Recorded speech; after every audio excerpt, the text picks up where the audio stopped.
maestro de armas. Ahorita si gustas tú un poquito más como los detalles técnicos de tu carrera, ¿no? Para que conozcan tu trayectoria. Pero bueno, nos va a estar dando una conferencia que titulamos Francisco Lorenz de Rada y los maestros de esgrima en la Nueva España, ¿no? Para que tengan un poco el contexto, nos va a hablar de la relación que hay entre el siglo de oro y el esgrima que se desarrolló en el siglo de oro y México, porque muchas veces no sabemos que en México hubo un movimiento de esgrima y de maestros de esgrima y de tratados de combate y pensamos que esto es únicamente pues europeo y no es así. Entonces los dejo con Ton y pues bienvenido, Ton. Pues nada, muchas gracias a todos y gracias por estar aquí y gracias por Arturo por haber hecho posible pues, que tengamos esta charla, y a Eduardo del Pobre que está ahí por organizarme el viaje, que es un trabajo impro. Y vamos a hablar un poco de esgrima, ¿no? Yo soy el maestro de armas de una escuela que se llama Academia de Espada. Ahora llega el momento en el que tengo que revelar la cruda realidad, es que soy gallego. Ya sé que esto está fatal aquí, ¿no? Entonces, la escuela se llama Academia de Espada porque el gallego sabéis que es un idioma diferente al castellano, y bueno, se llama así. Es una escuela grande en la que nos dedicamos a estudiar la verdadera destreza de las armas. Esto que suena muy pomposo, ¿por qué lo es? Es una escuela que se desarrolló en la península ibérica, primero en Sevilla, nació muy cerquita de Sevilla, y luego se desarrolló para pasar a convertirse en la escuela principal, y más que principal, obligatoria en muchos de los reinos y virreinatos de la monarquía hispánica. Y es un poco de lo que vamos a hablar. Vamos a hablar de Francisco Lorenz de Rada, que es probablemente uno de los personajes más importantes, pero antes tengo que hacer una pequeña introducción sobre lo que es la verdadera destreza y la escuela, porque si no, no digo la escuela Academia Espada, estoy hablando de la escuela de esgrima, ¿no? De la verdadera destreza, si no, no se entendería demasiado. No os cortéis, la conferencia va a ser informal, en parte porque no tenéis mucho tiempo para prepararla, como al final lo decidimos rápido, pero además de eso me gusta más un poco la informalidad y que seamos un poco interactivos, así que si tenéis preguntas en algún momento porque no veis claro por qué no y todo esto, no os cortéis en levantar una mano, me paro y os explico lo que sea, si está en mi mano explicarlo. Así que para empezar tenemos que empezar hablando de esgrima, del combate entre dos personas que se empieza a regular, ¿no? Nosotros, que estamos metidos dentro del mundo de la esgrima histórica, y ahí es donde voy a explicar que esta escuela en la que yo estoy, la Academia de Espada, se dedica a la esgrima histórica, y dentro de la esgrima histórica el estudio de la verdadera destreza. Es un movimiento moderno de finales del siglo XX y principios del siglo XXI que retoma los estudios de las armas desde el primer tratado que conocemos en Europa, porque este estudio es sobre las artes marciales históricas europeas, ¿no? El primer estudio es de finales del siglo XIII, sobre la España el medieval, y desde ahí, bueno, lo controvertido sería saber cuándo acaba este asunto. Parte de nuestro trabajo, la más importante evidentemente, es hacer esgrima y manejar espadas, pero hay una parte que es muy importante, que es el estudio de los tratados y de los antiguos maestros y de los documentos. Esto nos lleva a ver que durante todo el final de la Edad Media empezaron a florecer en Europa escuelas de esgrima. La esgrima se popularizó y, bueno, evidentemente Arturo sabe mucho más de esto que yo porque él se dedica a la esgrima alemana, y en todo el panorama germánico todas las cofradías fueron importantísimas. Sin embargo, en la península ibérica y en el sur de Europa también lo fueron. Pero eso se acabó en un momento determinado, y ahora llegaremos a eso. ¿Qué eran las cofradías de esgrima?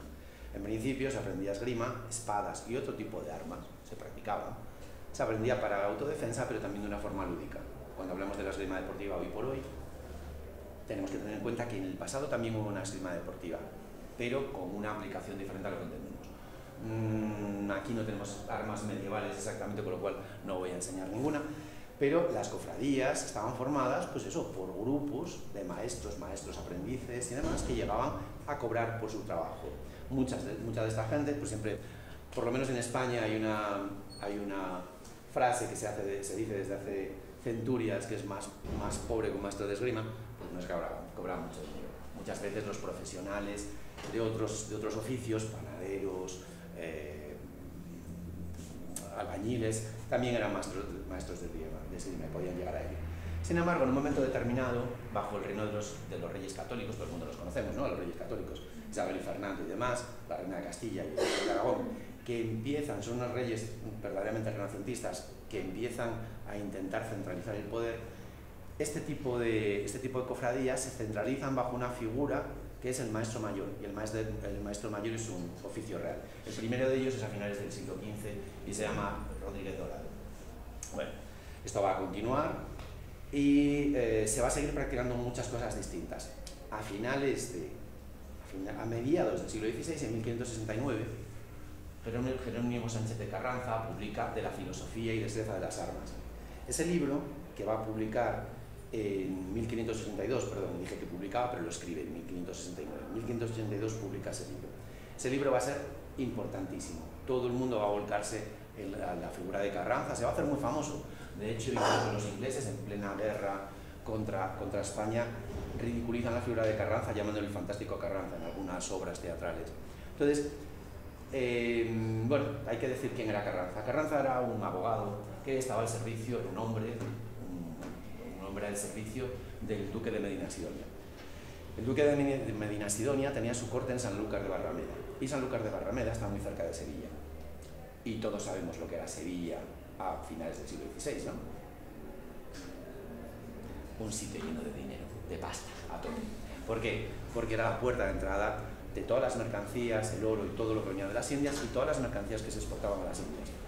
Sevilla probablemente era una especie de Nueva York de la época en ese momento. También es verdad que había ciudades muy importantes en el resto de Europa, todavía funcionaba Hansa, pero Sevilla en ese momento estaba en un momento de esplendor brutal. El duque de Medina Sidonia era uno de los grandes de España más importantes. Que Jerónimo Sánchez de Carranza estuviese a su servicio y publicase este libro es muy importante. El libro está publicado en forma de diálogo platónico. Lo que hace es que habla con sus amigos, sus teóricos amigos, con nombres falsos de influencia helénica.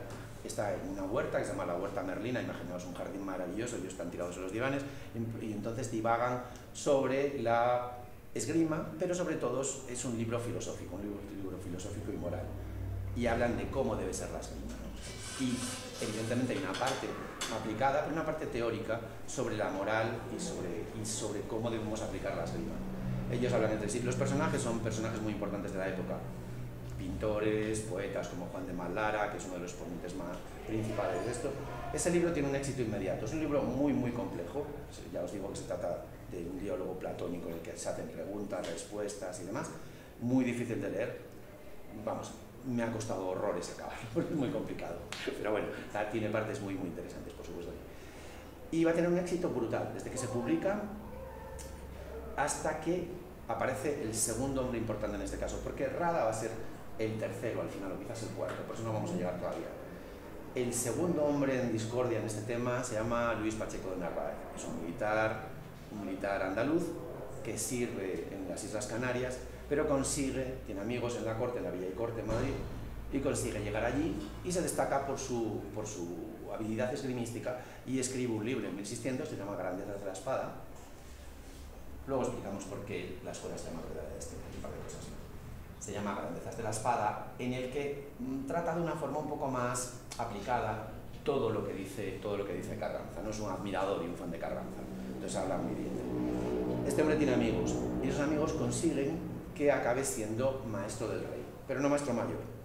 Él consigue ser maestro del rey Felipe IV, se sigue destacando por ello, pero tiene que esperar a la muerte del antiguo maestro mayor para poder acceder a ese puesto, que es el puesto más alto. Es un oficio real, con sus gajes. Y bueno, ¿cuál es el problema que tiene toda esta gente?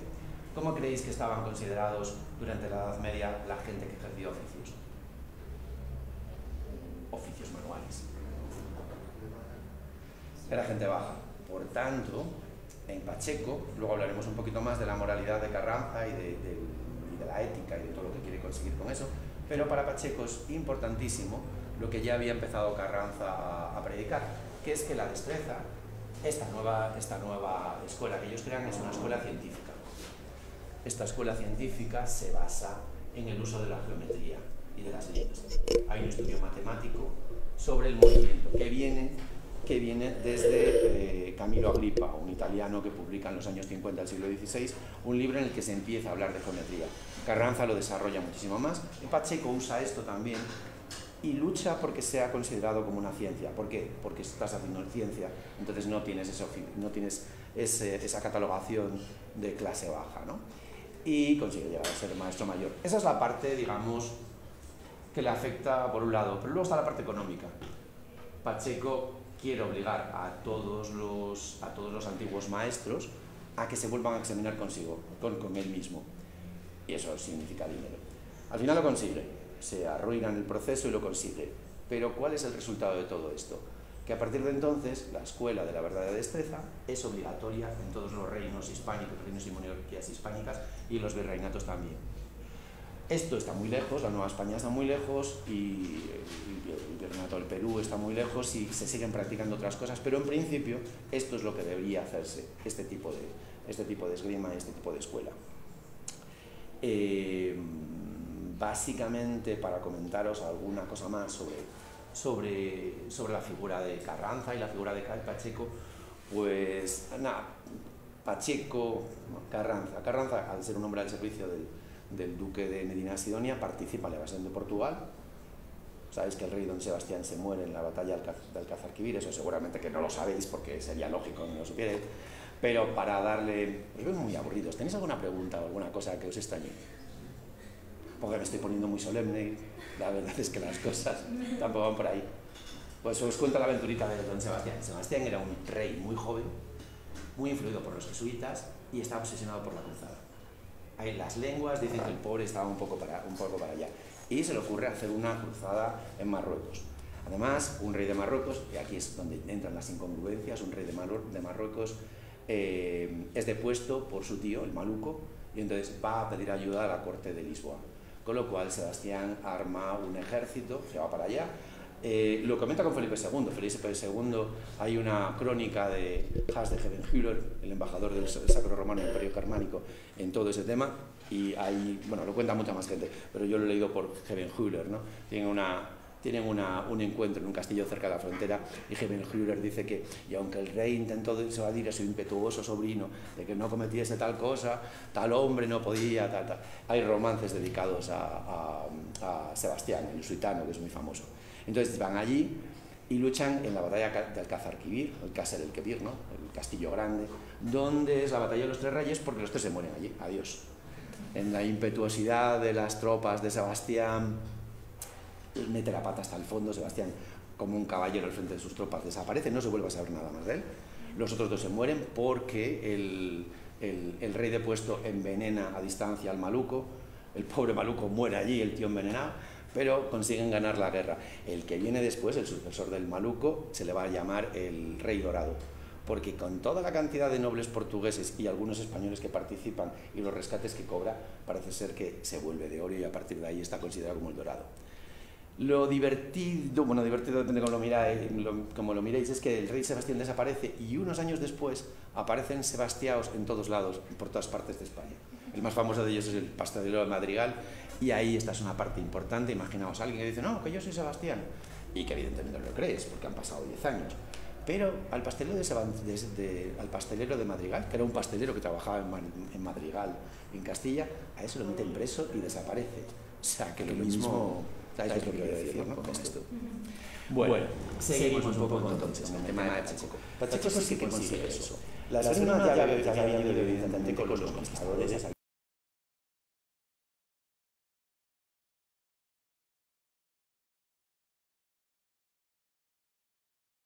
Aquí y ejerce de maestro. Y las escuelas, como os digo, se van a desarrollar. Una anécdota divertida ya de la segunda mitad del siglo XVII, que es un memorial que mandan a los maestros Piña y Reyes de Sevilla, lo mandan al Cabildo de Sevilla, al ayuntamiento, porque están en la cárcel. ¿Y por qué creéis que están en la cárcel? Porque los han acusado de enseñar esgrima sin licencia. O sea, aquí imaginaos la importancia que tenía la esgrima. La esgrima era una de las cosas que un caballero tenía que conocer. ¿Qué es lo que pasa? Que Pacheco consigue que se le reconozca a él como maestro mayor. Después consigue ganar los pleitos, con lo cual todo el mundo tiene que examinarse según su estructura. Pero en Sevilla había sobrevivido la escuela de Jerónimo Sánchez de Carranza. Entonces estos maestros venían de la estirpe examinada de Sánchez de Carranza. Pero un sevillano se fue a Madrid, se sacó el título en Madrid, volvió a Sevilla y los demandó delante de la justicia, con lo cual los corchetes fueron allí y los metieron a la cárcel. Entonces estos hombres lo que dicen, pero vamos a ver, si llevamos toda la vida enseñando esgrima, si el duque de Medina Sidonia fue nuestro alumno, si el maestro Carranza enseñó al rey Sebastián, si el conde de tal, si el vizconde de tal, y nos metes en la cárcel por eso. Lo malo es que no sabemos qué pasó después. Pero supongo que los tíos acabarían saliendo de la cárcel, pero no sé si podrían volver a enseñar esgrima. Bueno, vámonos ahora a hablar un poco. ¿Tenéis alguna pregunta sobre la esgrima, sobre la relación de la filosofía y de la acción esgrimística? ¿Se os ocurre algo? ¿Algo que queréis preguntar? Del desarrollo, estáis con el siglo de oro ahora, ¿no? A las escuelas previas que había en España. ¿Alguna cosa que se os ocurra? ¿Cuál era la filosofía que se planteaba sobre el libro de Carranza? Guay, esas preguntas es las que estaba esperando. Bueno, voy a soltarlas así porque si no es muy aburrido. No es una filosofía nueva, esa impera durante toda la Edad Media. Básicamente la filosofía que impregna de la filosofía y verdadera destreza de las armas, este es el nombre que coge la escuela, verdadera destreza de las armas, a los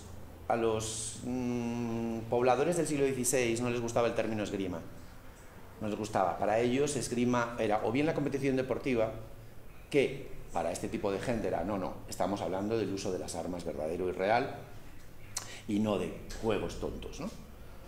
Que luego, si me lo recordáis, os digo lo que decía un maestro de la verdadera destreza, Diego Gómez de Figueredo, un portugués, sobre ello. Y aparte, Pacheco hace una etimología muy divertida de la palabra esgrima. En su primer libro dice, y además esa palabra es muy mala, porque viene de es, verbo ser, y grima, que da asco, y entonces no... porque no tenía muchos conocimientos de etimología. Y ellos, por tanto, hablan de destreza de las armas, les gusta hablar de esta forma. La razón por la que la escuela se llama verdadera destreza es porque Carranza dice, la mía es la verdadera, el resto es la destreza vulgar o común, todo lo que hacen los demás. Entonces, la filosofía que impregna todo el libro, toda esta obra de Carranza, y por ende lo que va a venir después, es la filosofía que ha imperado en todo el mundo medieval, la filosofía aristotélica, ¿no? Y básicamente lo que viene a tratar es de la contención. En los extremos está el vicio, en el centro está la virtud. Por tanto, todo lo que ellos hacen es algo controlado, muy controlado. Y eso afecta a la expresión física. Es muy interesante porque de los planteamientos filosóficos y morales se llega a cómo te mueves, y eso está muy en relación con lo que podemos ver como el baile y la danza renacentista y barroca. En España, no sé si aquí se tiene esto en cuenta, porque por ejemplo en inglés ellos no tienen una diferenciación entre baile y danza, pero en la España de la época había una diferenciación muy clara.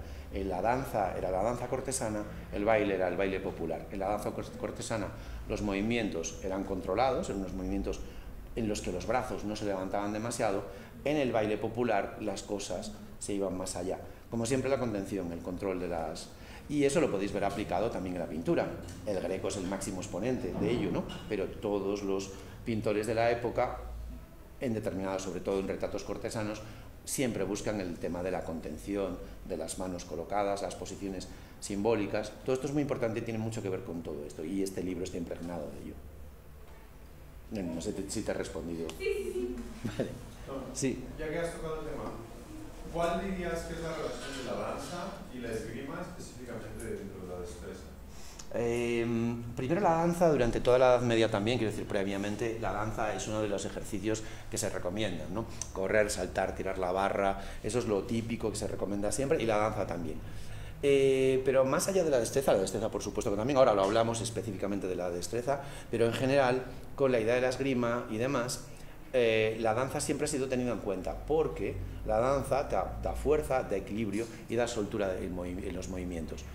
Y aparte, nosotros podemos tener unos prejuicios totalmente modernos del siglo XX sobre los bailarines y demás, siempre ha pasado esto, pero esto no siempre fue así. Por ejemplo, en el siglo XVI, sobre todo en la segunda mitad del siglo XVI, bueno, también al principio, sabéis que los vestidos, las vestiduras por parte de las mujeres siempre eran unas faldas muy amplias, pero el que lucía las piernas y presumía de ellas era el caballero. Llevaba estas calzas súper ajustadas, que eran como medias, y les gustaba a los tíos. De hecho, incluso todavía después, en el siglo XVII, se ponían media sobre media para que la pantorrilla luciese así como más gorda y musculosa, por hacerse, vamos, que se ponía en relleno.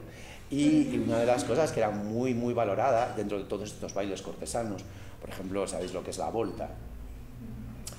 Sí, esta en la que hay que sujetar a la dama porque salta y todos estos, estaban muy valorados y muy admirados los hombres que eran capaces de saltar y de cruzar varias veces las piernas en el aire, como los bailarines actuales de danza clásica. O sea que hay que librarnos de prejuicios para entender que el pasado no se correspondía con lo que nosotros hemos mamado y hemos vivido desde hace un tiempo. Las diferentes épocas cambian sus percepciones. Con respecto a la verdadera destreza en concreto, casi todos los estilos marciales tienen un sistema de desplazamiento, es lo que los ingleses llaman footwork. En el caso de la destreza es muy importante. El combate se considera dentro de un círculo en el que los dos oponentes están inscritos en el extremo del círculo y se mueven, no necesariamente alrededor, lo que se buscan son los ángulos para entrar. Y para eso utilizamos diferentes posiciones de pies y diferentes posiciones de cuerpo, que en este caso probablemente tenían mucho que ver, por lo menos estéticamente, con la danza. Un esgrimista inglés, un maestro inglés de finales del siglo XVI, que estaba probablemente enfadado por la llegada de entre comillas masiva, de maestros de esgrima italianos, que eran los que estaban a la moda. Hay que entender que en ese momento Inglaterra estaba en guerra con España, y la nueva espada, la ropera, esta es muy moderna, no es una espada de esa época, tendría una especie de lazos, pero bueno, la ropera era la espada de moda, la espada de los fresitas. Vale. Los ingleses utilizaban espadas, tradicionalmente espadas más anchas, ¿no? Y estas eran espadas más de estoque. Entonces se puso de moda entre las clases altas y pues, se importaron muchos maestros italianos. Entonces habla muy mal de los italianos, pero también de los españoles, que aparte de ser enemigos, también utilizan este tipo de espadas. Entonces dice que los españoles son tan bravos como ellos pueden ser. Hay que entender esa traducción, que probablemente el tío está diciendo son tan valientes como pueden. Y además que parece que bailan. Y supongo que no lo diría como un elogio, supongo decir, además parece tiririririri, pero realmente esto es así.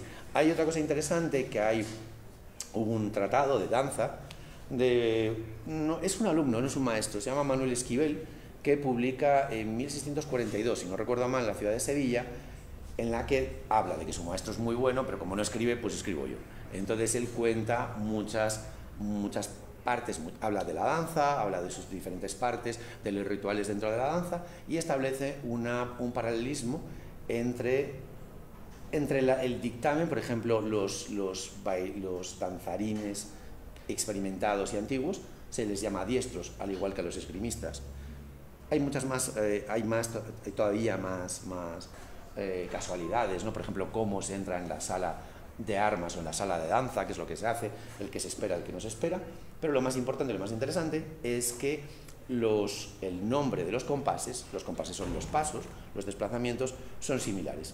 Y para los que controlamos destreza hay un par de cosas que rechinan, pero básicamente habla del accidental, el extraño, el curvo y el transversal, que son los pasos que se dan en esgrima. Hay un par de pequeñas desconexiones, porque accidental y extraño no serían compases, sino que serían movimientos.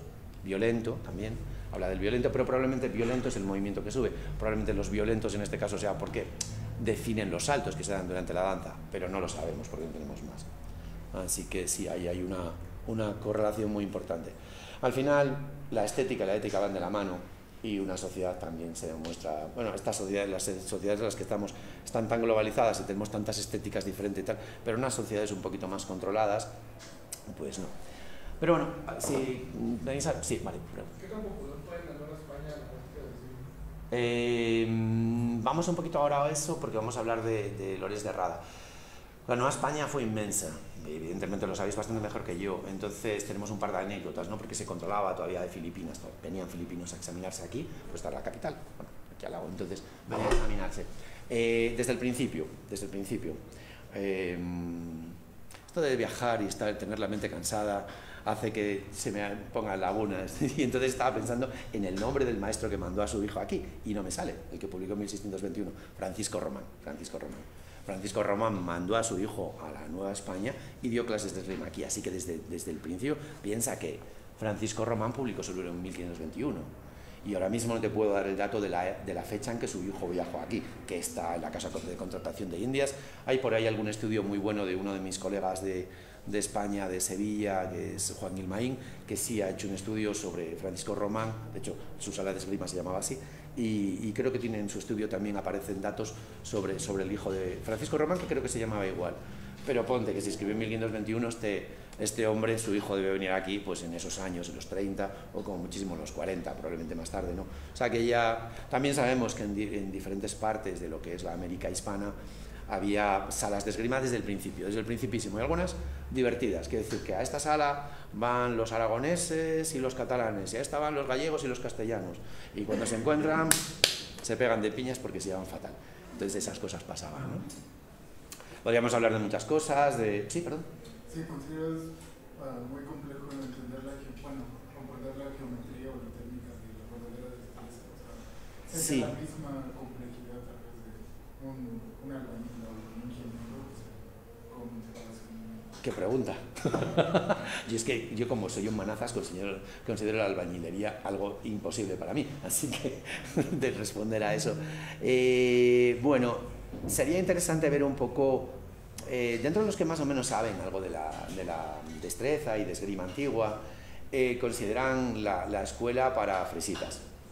Siempre es este mito de si la esgrima de la verdadera destreza está hecha para clases altas y la esgrima de la destreza vulgar está hecha para clases bajas, ¿no?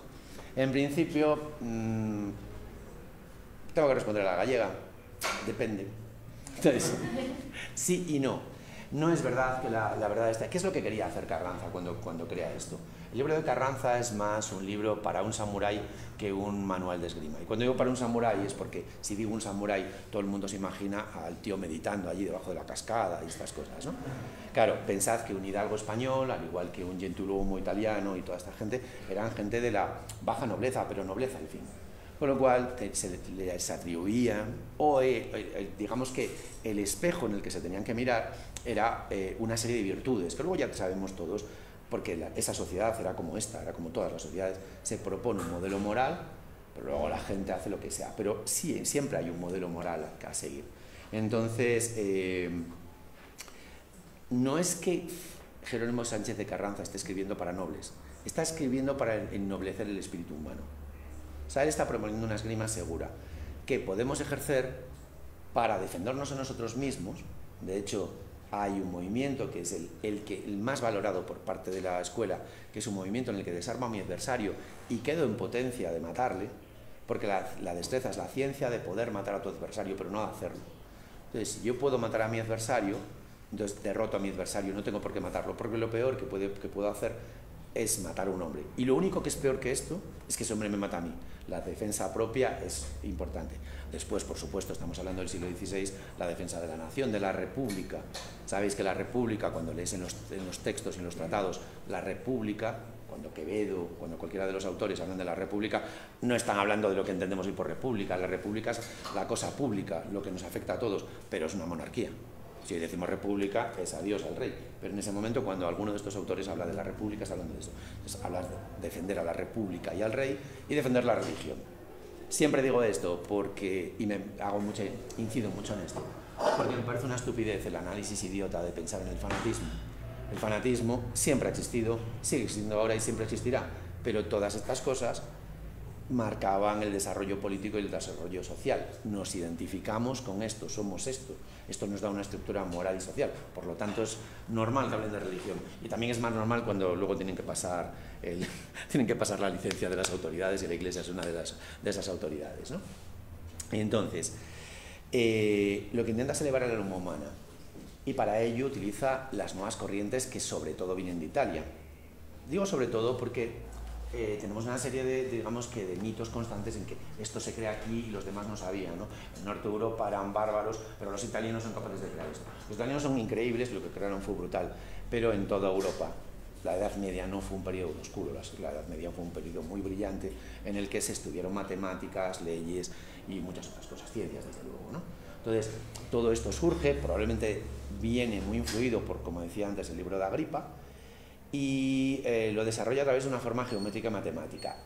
Luego tendríamos que ver, sí es muy complejo, sin lugar a dudas. Habría que ver cuál es la forma de... No habría que ver, digamos que habría que centrarse y tendríamos que hablar, y no soy un experto en ello, ni muchísimo menos, en el aspecto de la transmisión de la información, una transmisión memorística. Desde luego nos daban sopas con onda con eso, pero seguro que no sabían utilizar un ordenador, o sea, a mí no me gusta poner una época sobre la otra, ¿no? Pero todo esto se desarrolla de una forma muy compleja y se analizan mucho los movimientos. Por eso también se convierte en un arte elitista. Sin embargo, os diré que uno de los maestros, Díaz de Viezma, que se convierte en un maestro itinerante en Andalucía, dice, porque te cuenta en su libro, aparte de hablarte de esgrima, en 1639, te cuenta que en tal pueblo, en un pueblo de Andalucía, no recuerdo ahora el nombre, él tenía que dar clase, porque habla de los gastos que tenía a la luz de las hachas, de las antorchas, porque la gente que venía a practicar con él venía de trabajar del campo. Entendemos que probablemente esa gente no viniese de sus cortijos a caballo, porque se tira todo el día mirando a ver lo que hay, probablemente eran labradores, ¿no? Y sin embargo, estudiaban esgrima, y estudiaban verdadera destreza, no estudiaban otras artes, porque la esgrima, y es que no voy a hablar de Lorenzo Herrada hoy, joder, pero la culpa es mía, lo siento, pues la esgrima en España y en otros países europeos se convierte también en un espectáculo de masas. Hay tablados en las fiestas públicas en las que se hacen demostraciones de esgrima, competiciones, se utiliza esta espada inmensa que se llama montante y se hacen movimientos espectaculares con ella, simplemente para agradar al público y a las autoridades. O sea que no es un arte, digamos que no es un arte o una ciencia o bueno, una práctica elitista, pero evidentemente la complejidad lo empuja hacia eso, porque sí es muy compleja. No sabría decirte si como un ingeniero o un albañil, pero lo empuja a eso.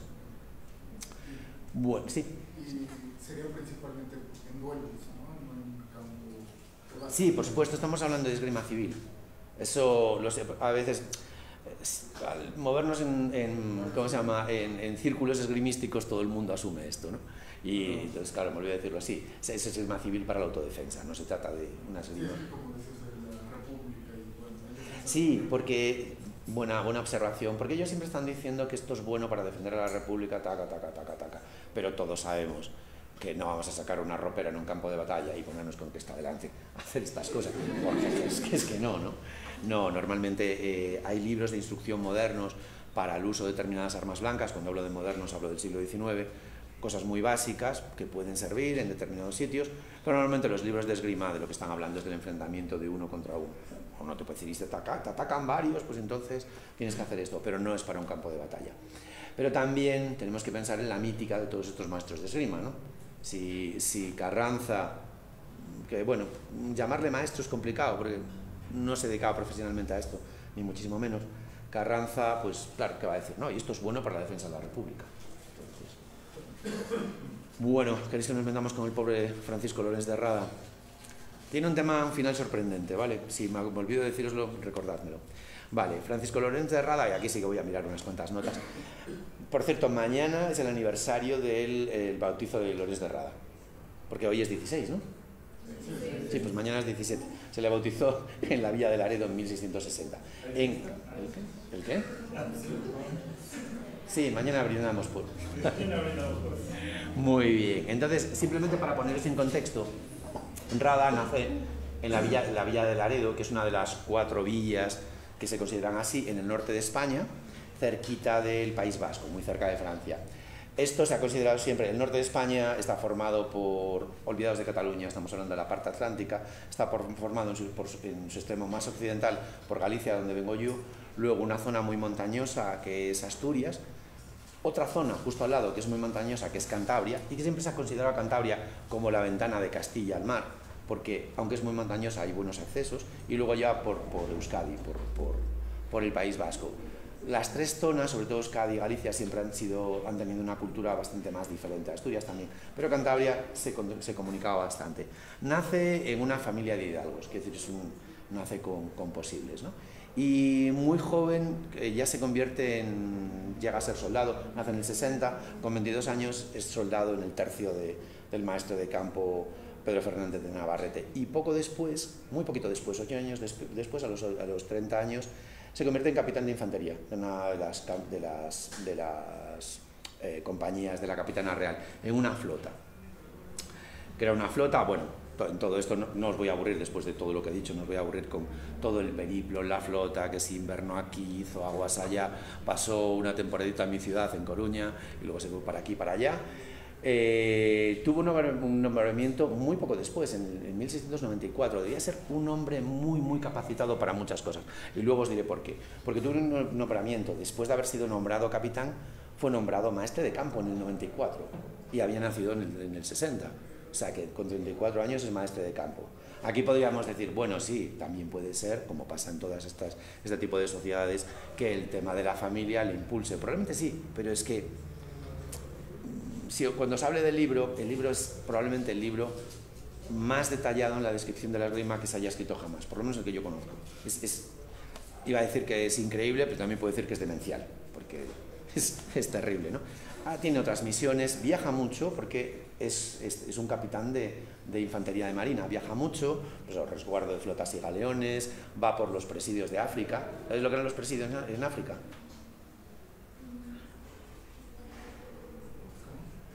Los presidios. ¿Sabéis lo que es un presidio? Bueno, sí lo sabéis, ¿no? ¿Qué es un presidio? ¿El qué? Sí, es que eso en España también. A veces lo pregunto porque hay pequeñas palabras, por ejemplo, lo que hablábamos antes, de que pena aquí significa vergüenza, pero en España significa tristeza. Entonces, hay veces tal. Pero no, en la época presidio significaba fuerte, fortaleza.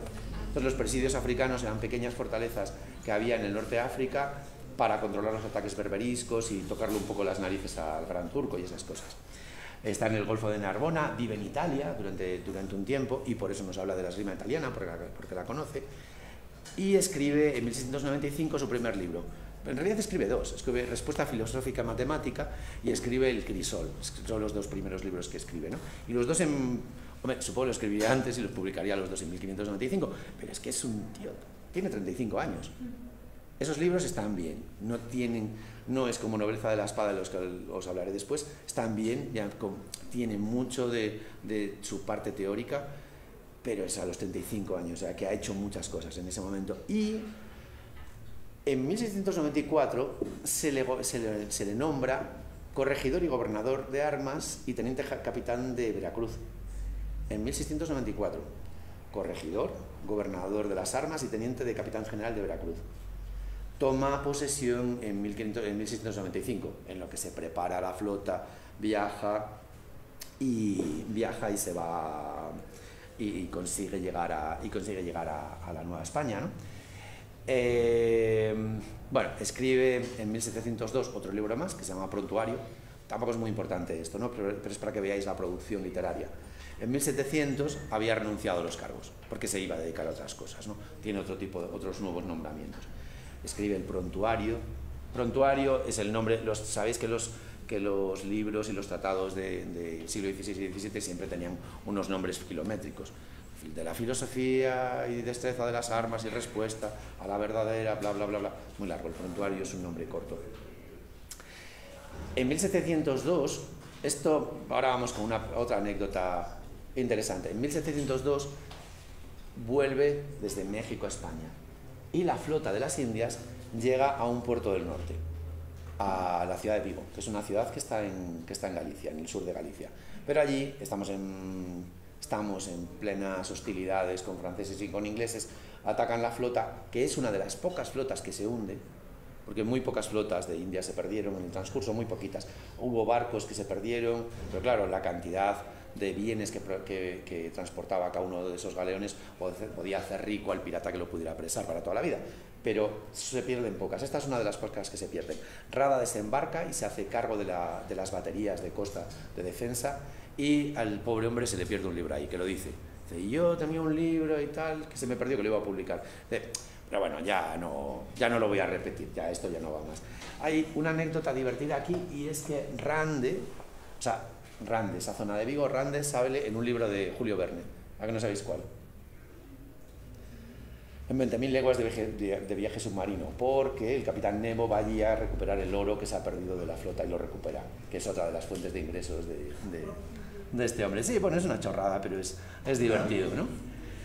En 1704 consigue el marquesado de las Torres de Rada, porque Rada, Francisco de Dolores de Rada, es marqués de las Torres de Rada. Pero vuelve, y ahora es cuando publica en Madrid, esto sí que lo publica en Madrid, antes de volver a México, porque vuelve a México, publica Nobleza de la Espada. Es un libro brutal, es un libro físicamente, sí, ¿cuántas páginas tiene? Tiene básicamente entre 1000 y 1200 páginas y más, hablando de esgrima. Y es un libro terrible, lo divide en 3 partes, lo divide en... El libro en general se llama Nobleza de la Espada, pero el primer libro que compone este libro se llama Ciencia de la Espada, en la que explica las bases matemáticas. El segundo es Arte de la Espada, donde habla de cuestiones que van alrededor de todo esto. Y el tercero es Experiencia de la Espada, donde explica todas sus técnicas. Y se va a convertir en uno de los maestros más famosos del tiempo. Cuando hablo de maestro, él no se dedica profesionalmente a esto. Tenemos incluso la gente de servicio y esclavos que trajo al Nuevo Mundo porque había que inscribirlos en un libro, y lo tenemos, sabemos esto. Y probablemente aquí podéis encontrar muchas más cosas de él, porque él vivió aquí y nosotros no accedemos a tanta información. Pero lo que os decía es que sí dio clase a gente, pero no por dinero.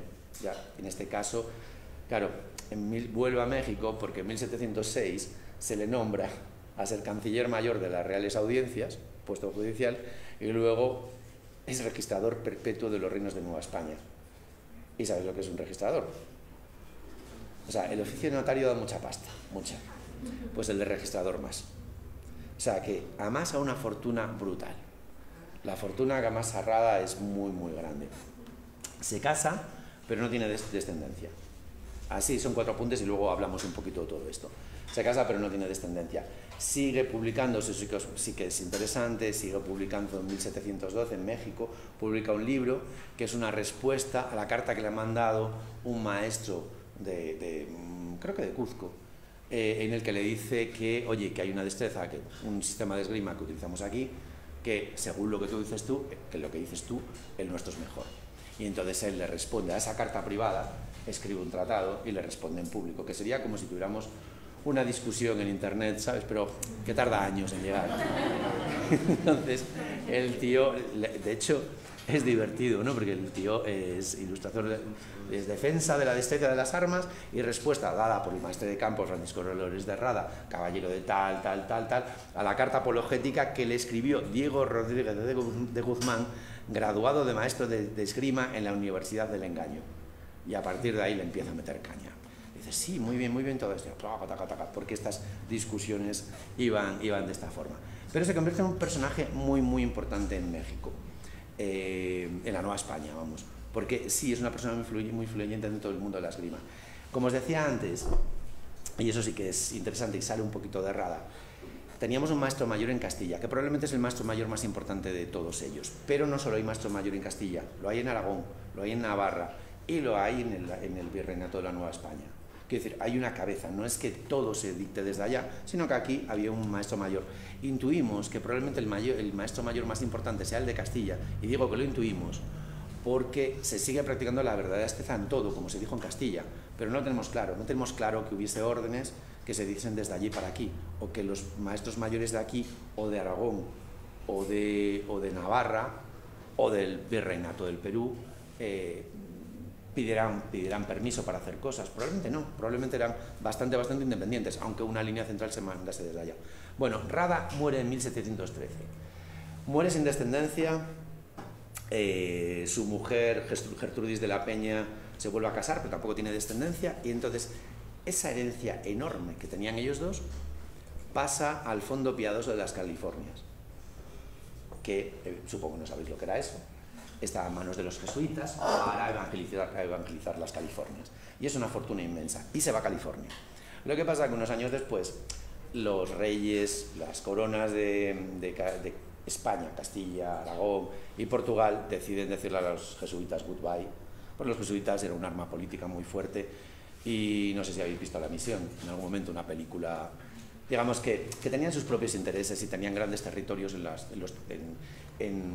dentro de las monarquías portuguesa y española, y se llegan a convertir en una verdadera amenaza, y las monarquías deciden expulsarlos. Por lo tanto,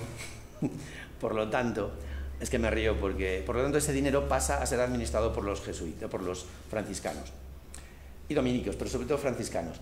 Todos estos datos, ahí sí que tengo que decirlo, Debo dar gracias a Manuel Valle. Nosotros tenemos, además de la escuela, aparte tenemos una editorial que se llama GEA Editora, que es Asociación Galega de Esgrima Antiga Editora, que ya tenemos unos cuantos años de experiencia y publicamos libros, ediciones críticas de libros de esgrimas ibérica en general. Y Manuel Valle es el director y realmente es uno de los mayores estudiosos sobre la destreza y es el que me ha proporcionado una buena parte de los datos, de estos datos sobre Rada para esta conferencia, y es muy divertido. Entonces siempre dice, claro, se lo pasan a los franciscanos, que son así como una especie de hippies. Entonces, los hippies estos pues continúan con el asunto, pero la cosa no va mucho más allá, y de repente llega una cosa, que es que California cae en manos de los Estados Unidos. ¿Y qué pasa con los Estados Unidos? Pues que trincan la pasta, as usually, y se quedan con el tesoro. Por lo tanto, el gobierno de México, que considera California como suya, ¿cómo se llama?, denuncia ante el nuevo tribunal de la Haya. ¿En qué año es? En 1902. Denuncia al gobierno estadounidense para recuperar ese dinero. ¿Pero quién crees que ganó? La pasta de Rada está en Estados Unidos. ¿Tenéis alguna pregunta sobre todo el tema novohispano? No puedo daros mucha información porque estamos muy lejos, tenemos poca todavía. Y la verdad es que si hay alguien que aquí se dedica a ello y nos pasa información, estamos abiertos. Somos una editorial y publicamos.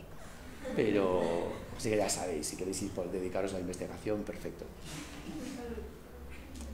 Pero como veis tenéis exponentes importantes de la esgrima aquí también en México. Simplemente para terminar, hay un tratado de esgrima puramente mexicano, que es el Tratado de Simón de Frías, que se publica en 1800... El de Frías es ahí como 1809. Sí, se publica en 1809, mucho más tardío. Antes de la guerra. Y Frías utiliza todavía el sable con la técnica de la destreza, o por lo menos adaptando la técnica de la verdadera destreza, la antigua verdadera destreza. Frías todavía nos habla de esto, y esto sí que es puramente mexicano, ya no es alguien que viajó allí y demás. Así que sí, por supuesto, la esgrima se practicó y el virreinato de la Nueva España tenía su propio maestro mayor. Tenemos también el examen en 1730 de un esgrimista filipino que viene aquí para examinarse de maestro de las armas, tiene que examinarse de varias armas, y no solo pide eso, sino que pide ser teniente de maestro mayor en Manila, en las Islas Filipinas. Y esto pasa en 1730. ¿Qué es un teniente de maestro mayor? Es como el segundo del maestro mayor, porque aquí hay un maestro mayor, en Filipinas no. Él quiere ser como el encargado de la esgrima del maestro mayor de la Nueva España, pero en Filipinas. ¿Sabes el nombre de...? No, pero te lo busco. Oh, sí, quizá que sí. Espera, creo que lo tengo por aquí, porque siempre me olvido. El nombre del filipino. Creo que te lo puedo encontrar. Está por aquí. Maestro filipino, ¿cómo se llama este hombre? Domingo Pérez de Aguilar. Okay. Sí, sí. Porque a finales para 1800 hay otro, y es lo que platicábamos hace un par de semanas, es Román Punzano Zapata. Sí. En México como cacique filipino, que vino, bueno, de acuerdo a los registros que tenemos, se certificó en Europa como maestro, pero viene a México y vive en México, y después es considerado uno de los maestros de esgrima más importantes de 1800 en México, siendo filipino. Y algo que platicamos antes de iniciar la conferencia, los maestros de esgrima deportiva en México estudian a Punzano Zapata, porque sí fue considerado los grandes maestros de 1800 dentro del esgrima mexicano. O sea que sí, y hay una larga tradición a través de esto. Como todos aquí estáis en escénicas, ¿no? En artes escénicas y demás. Sí, vale. Bueno, nada, simplemente decir que, aunque no tenemos demasiados datos, pero sabéis que los números de esgrima en el teatro del siglo de oro, al igual que los entremeses y todo este tipo de cosas, eran muy importantes. Y sí se estudiaba y sí se practicaba la esgrima. De hecho, en la colección de Roberto Gotti, que es un amigo que tiene una colección muy importante de tratados de esgrima, probablemente la más importante, hay un tratado increíble, pero esto no es de verdadera destreza, un tratado para la práctica de la esgrima en el escenario. Solo decir que, probablemente no se espere demasiado, el esgrimista que está a la izquierda es diestro, pero el que está a la derecha es zurdo, para poder mostrar al público. Sí. No, ya para cerrar el tema de Lorenz Rada, podrías, creo que algo que me gustaría que quedara claro para los chicos es la importancia, bueno, antes de la pregunta, No, ustedes adelante. Hola, buenos días. ¿Cómo podrías describirles ellos mejor cuál es la importancia que Lorenz tenía en la Nueva España? O sea, porque dijiste sus títulos, pero no creo que les haya quedado claro realmente cuál es el nivel político. Básicamente, imaginaos que es un hombre brillante, claramente, ¿no? Como hemos visto, lo que consigue es en muy pocos años, ya es nombrado capitán primero, después maestre de campo a los 35 años, después llega a ser corregidor y gobernador de armas, más o menos en la misma época de Veracruz, que es un puerto muy importante donde se exportan la cantidad de dinero y de materias que sale de allí, es brutal. Y después de eso, un poquísimo tiempo, llega a ser registrador, lo que le da una fortuna inmensa. Era uno de los personajes más importantes dentro de las cortes de la Nueva España, era uno de los personajes más importantes. Él dio clase a la mayor parte de los esgrimistas, pero decir esgrimistas es decir la gente importante, ¿no? En este caso. Entonces, estaba relacionado con todas las clases altas y estaba al máximo nivel que podéis imaginaros. Pensad que el oro de Rada, lo que dejó, la inmensa fortuna que dejó, fue disputada por los dos gobiernos, porque y era un fondo para evangelizar, para los jesuitas, para evangelizar todo el territorio de California, ¿no? Un territorio inmenso. O sea, que fue un hombre probablemente bastante excepcional, ¿no? Y si lees sus libros, te das cuenta de la erudición terrible, increíble que tenía en una época donde la memorística se trabajaba y toda esta gente era muy erudita. Hablaba con soltura de los clásicos, hablaba con soltura del pasado, de las matemáticas, todo lo que él va contando, y hay cosas que son que las vas descubriendo a la vez que lo estudias. Por ejemplo, cuando habla de un movimiento y te das cuenta que ese movimiento viene de la arquitectura, no el movimiento, sino la línea de dirección. Que nuestro peso tiene que estar en la línea de dirección, y cuando empiezas a estudiarlo dices, ¿pero qué es esto de la línea de dirección? Y al final, hablando, porque tenemos que aproximarnos a lo que hacemos de una forma holística, tenemos que aproximarnos desde diferentes puntos de vista, y hablando con gente, pues recuerdo con un alumno mío que es arquitecto, le dije, bueno, pero es que esto es en arquitectura, y todo lo demás. Una erudición terrible, increíble, y unas relaciones políticas y sociales enormes, ¿no? Así que, sí, había un representante de la esgrima aquí, que aunque vino de allá y luego vino aquí y se murió aquí, y luego todos los demás, pues era algo muy importante. ¿Alguna pregunta? Sí. Pues tal vez el uso del montante de la Nueva España. Bueno, se nos va un poco. Bueno, hombre, lo podemos decir muy deprisa, ¿no? Se nos va un poco. El montante es una gran espada de dos manos, no necesariamente. Esto es un montante, puede haber montantes diferentes. Lo que pasa es que el uso del montante en la Nueva España, sobre todo en el periodo de la guerra, en la invasión, sí, porque el armamento de la población prehispánica no era... se utilizaba... Lo que pasa es que nunca me acuerdo cómo se llama el gambesón que se utilizaba aquí. ¿Te acuerdas? Se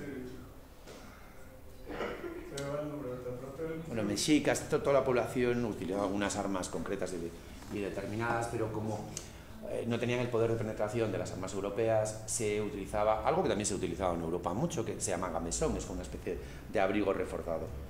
Y entonces, bueno, pues contra eso podía tener servicio, ¿no? Y contra... ¿Sí? Es el Ixcahuipil. Sí, exacto. Que de hecho muchos de los españoles que llegaron abandonaron el uso de las armaduras. Las armaduras no eran muy pesadas, pero digamos que tampoco cómodas, bueno, tampoco, sí, lo son mucho más de lo que parece, pero tampoco. Entonces, bueno, ante las armas nativas, como no perforaban tanto, dejaron el uso de las armaduras y cogieron... Ixcahuipil. Vale, es que son palabras nuevas para mí y luego me olvido con facilidad de ellas. Así que sí, se utilizó bastante, no solo en la Nueva España, también se utilizó en los Andes y todo por ahí, en comparación con la parte europea que se fue dejando de utilizar en batalla, en la guerra. Creo que, perdón, aquí voy a hacer una referencia. Es que hay un dato, y estoy seguro que Carranza fue el gobernador de Guatemala, ¿verdad? Sí. Okay. Hay una carta, se enviaban armas y demás al continente, y creo que hay una carta de Carranza donde pide que las armas ya no le lleven roperas, ropera es Eso es, sí, eso no es Carranza, no recuerdo cuál es el que puebla esto, o podría ser Carranza, pero en principio no. Las roperas no. A ver, antes ahora sí que podemos hablar de cosas. Esto es un sable mucho más moderno. Esto sí que es una espada que hoy por hoy le llamamos de pinza y corte, pero es un nombre completamente moderno. Esta espada, bueno, es una espada probablemente de finales del 15, principios del 16, que sí puede haber sido utilizada aquí. Un poco modernita, la conquista, esta espada sí que puede ser utilizada. Pero sí hay una cosa que sí que puede ser, ya que estamos en esto, pues lo demostramos un poco físicamente. De que estas espadas no había un tamaño regular, ¿vale? No había una estandarización industrial, pero ves que esta espada es bastante más larga. Vale, esta espada es una espada. Es que ropera, no, además, es una espada ropera, pero ropera es un adjetivo, no es un nombre, no es un sustantivo, es un adjetivo. Otra cosa es que los ingleses le llamen a un determinado tipo de espadas rapia o los franceses rapier, pero esta espada se llama ropera porque es el adjetivo que te dice que es la espada que va con el traje de calle, es una espada joya, entre comillas, que llevan los hidalgos para distinguirse entre ellos. Y como decíamos, es una arma de defensa. Las espadas de la época de Carranza o esto, segunda mitad del siglo XVI, no tenían estas colchas para defender la mano, sino que tenían una especie de lazos que se complicaban, imaginaos esto por todo complicando. Y lo que protestan todos estos es que llegan soldados de Europa con este tipo de armas fresitas, que no tienen una gran solidez en batalla y se rompen, básicamente. Entonces le dice que no, que hay que utilizar otras espadas de corte más militar y más recias. Pero, como decíamos antes, la esgrima que hemos desarrollado en los tratados no es la esgrima bélica, no es la esgrima de batalla, es una esgrima de autodefensa. Se utilizaba para eso, no solo para eso, también tenías que saber esgrima para poder hacer un buen papel en la sociedad. También se utilizaban las salas de esgrima. ¿Alguna pregunta? ¿Sí? Entonces, esta espada era más bien como un accesorio, Sí, sí, y dentro de la cultura de la época, por ejemplo, ¿sabéis lo que es el lenguaje de Germanías? El lenguaje de Germanías era el slang. Lo que hoy se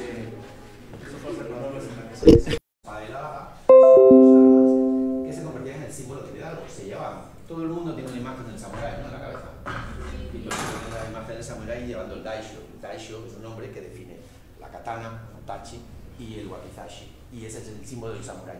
Si tú eres un japonés en esa época, en el siglo después de la pacificación de los Tokugawa, a finales del 16, principios del 17, durante el shogunato, en principio, tú no puedes llevar dos espadas si no perteneces a la clase samurái.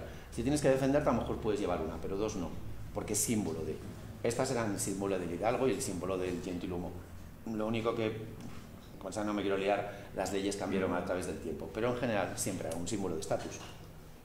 O sea que sí. ¿Alguna pregunta más? Yo tengo una pregunta, pero más conocida como la evolución del esgrima tras prácticamente ser reemplazada como arma militar. O sea, entró el mosquete y otras armas de fuego que fueron sustituyendo hasta la espada en combate. ¿Y qué lugar empezó a tener el esgrima? Pues en realidad, si tenemos libros de esgrima, probablemente es porque la espada no es del todo cierto, pero un tanto por ciento sí lo es. Es porque la espada en realidad no es un arma muy útil en combate en una batalla. Las espadas siempre han sido armas secundarias. Entonces, si me dices en la antigüedad, el Imperio Romano, con el uso del gladius y demás, las espadas siempre han sido armas secundarias. Es verdad que durante la Edad Media eran armas de guerra, es decir, la gente no llevaba espadas por la calle, y los burgos en general, quizá algunos sí, pero la autodefensa era con cuchillos más bien. Estoy hablando de forma muy genérica, que siempre podemos encontrar datos de que aquí y allá fue distinto. Pero hay una cosa curiosa, y es que las escuelas de esgrima, como tal, como algo refinado, como unas técnicas muy desarrolladas, se empiezan a desarrollar cuando, o porque la espada no es muy necesaria. Las escuelas japonesas se empiezan a desarrollar de una manera brutal después de la paz de los Tokugawa. Y las escuelas, como Eduardo decía, que las roperas no son armas de guerra, son armas de autodefensa. Porque tampoco tiene mucho sentido. El tema de la guerra es algo completamente usable en el momento. tú no filosofas para enseñarle a un grupo de soldados a que cargue y dispare. Y sin embargo, en todos los tratados de esgrima, sobre todo en la verdadera destreza, esto sí que es verdad, pero incluso en todos hay una parte filosófica muy importante, una parte filosófica, moral, ética. Entonces, lo que te diría es que si se desarrolla el arte, ciencia, como le quieras llamar, el sistema esgrimístico, es básicamente porque se utiliza para el ámbito civil, no para el ámbito militar. ¿No es así? Bueno, en esa enseñanza de la... Bueno, hay como combate cuerpo a cuerpo u otras... Bueno, otra pregunta interesante también. No en la destreza, pero no porque probablemente sí en las escuelas, es muy importante en todas las escuelas del norte, en las cofradías del norte, probablemente lo fue antes en el sur, en España, pero se borra. Se borra porque, no sé si aquí se utiliza la expresión de juegos de manos, juegos de villanos. Sí. En Italia también la tienen, la de gioco di mani, gioco di villani. Sí se consideraba que el enfrentamiento cuerpo a cuerpo no. Entonces lo único que tenemos es el desarme. Pero es indudable que algo practicaban. De hecho, hay un libro publicado en Francia de 1615, si no recuerdo mal, es el Pedro de Heredia, que probablemente sea un español que lo publica, y no es destreza verdadera. De hecho, habla como enfrentarse contra los esgrimistas matemáticos, que son los diestros verdaderos, en los que sí hay algunos derribos y algunas cosas de ese tipo. Pero en la escuela de la verdadera destreza no. Probablemente por lo que digo, y también porque, bueno, la verdadera destreza, si funciona, como os decía al principio, es porque los gobiernos de los Austrias son gobiernos muy centralizados. Esto entra en contradicción con lo que decía de los virreyes. Pero digamos que las leyes se aplicaban en todos los gobiernos. Una cosa es que cada zona, cada reino y cada virreinato tuviese una cierta libertad, y otra cosa es que había cosas que sí estaban controladas, y la Iglesia controlaba muchas cosas. Entonces, cada vez que lees un tratado ves, aparte de los poemas que siempre dedican los amigos al autor, luego ves el permiso que dan las diferentes autoridades. Por tanto, la violencia para la Iglesia era algo que no estaba bien, y bueno, es paradójico, ¿no? Con la espada sí, con las manos no, bueno, no lo sé. Hay que remontarse a la época para juzgar estas cosas.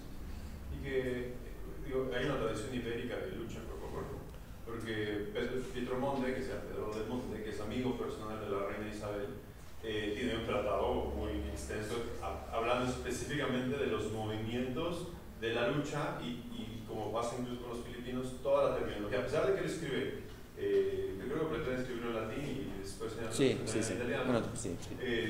Los nombres de las tretas son españoles. Sí, las mañas, sí. ¿No? Sí. Y entonces se entiende que, más allá de no saber si es realmente italiano o castellano, toda esa tradición de lucha que le enseñan es española. Y después, en el caso de Duarte I, si no me recuerdo, que fue el rey de Portugal, en uno de sus libros también toca un poco el tema de la lucha. Y cuando se hace el análisis de ambos, de Pietro Monte y de Duarte I, los tretas o los movimientos son muy similares, los nombres son muy similares, pero todo esto es vulgar, porque todo esto incluye, esto es medieval, esto es 1400, sí. 1500, ¿no? Pero de que hubo una tradición de lucha, ¿no? Sí, y la sigue habiendo, porque al final los juegos populares siguen siendo un reflejo de eso, y la lucha leonesa es muy famosa, y la lucha canaria en España todavía se siguen practicando mucho, que son, al final, es lucha libre. Bueno, la última. Sí, perdón, es que mencionaste un término, yo no lo había escuchado, pero ¿cómo se definiría un esgrimista matemático? Un diestro. ¿Qué? Un diestro. Bueno, sí, en principio, no, hay diestros verdaderos y diestros vulgares. Como decía antes, solo para volver, Jerónimo Sánchez de Carranza dice que la suya es la verdadera destreza y la de los demás es común o vulgar. De ahí nace el apelativo. Como esto domina todo, normalmente se habla de los diestros vulgares cuando son los otros, los que no hacen cosas, ¿no? El esgrimista es el diestro porque a ellos la palabra esgrima no les gustaba. Pero en algunas veces ves cómo, en este caso es que el libro está escrito en francés, entonces la traducción es un esgrimista matemático. Y tú ves que la posición es la de la verdadera destreza y la forma de agarrar la espada es la de la verdadera destreza, mientras que el descrito como es por Pedro de Heredia, o sea, el propio Pedro de Heredia, está agarrando la espada de una forma distinta de la postura. O sea que sí, podemos entender que está hablando de los diestros. Porque además no solo fueron, y solo para acabar, no solo fueron españoles. El libro más bonito de esgrima jamás escrito, que es el Thibaut, está escrito, es Gerard Thibaut, que fue un hijo el hijo de una familia de comerciantes que viajó a Andalucía, vivió allí en la tregua de la guerra de los 15 años, no aprendió esgrima porque ya sabía, pero volvió al norte y aunque su libro no dice que esto es verdadera destreza, es básicamente la misma, y también es un diestro matemático, entonces se puede referir a cualquiera, a su casa, a Flandes, no era de allí. Gracias. Bueno, pues